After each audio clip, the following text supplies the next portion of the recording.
प्राधिकरणाचे निकृष्ट दर्जाचे काम व रस्त्यांची झालेली दुरवस्था यावर संतप्त झालेल्या नागरिकांनी रविवारी सकाळी महामार्गावर मानवी साखळी आंदोलन केले। वसई फाटा ते चिंचोटीपर्यंत सुमारे 1000 नागरिक या मानवी साखळीत सहभागी झाले होते।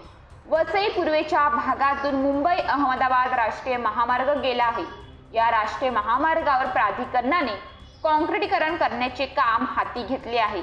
मात्र करण्यात येत असलेले काँक्रिटीकरणाचे काम अतिशय निकृष्ट व नियोजन शून्य पद्धतीने केले जात असल्याने येथून प्रवास करणाऱ्या नागरिकांना वाहतूक कोंडी, अपघात यांसह अन्य समस्यांना सामोरे जावे लागत आहे।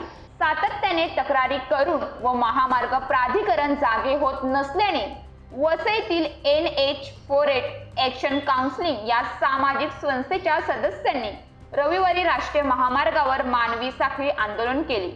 वसई फाटा ते चिंचोटीपर्यंत हजारो नागरिक मानवी साखळी करून हातात हात महामार्ग प्राधिकरणाचा निषेध व मागण्या फलक घेऊन उभे होते।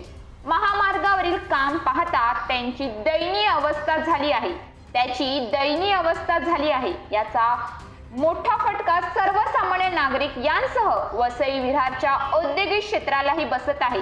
याशिवाय अपघातांच्या घटनाही घडत आहेत। तर महामार्ग प्राधिकरणाने वसई विरार कार्यक्षेत्रात जे काँक्रिटीकरणाचे काम केले आहे ते खूप निकृष्ट दर्जाचे आहे। जर असे काम असेल तर रस्ते टिकणार तरी कसे, असा प्रश्न आंदोलकांनी उपस्थित केला आहे।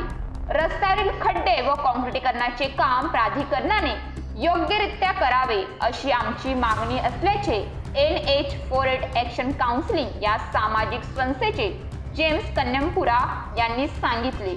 News police reporter Ashraf Khan, Vasai.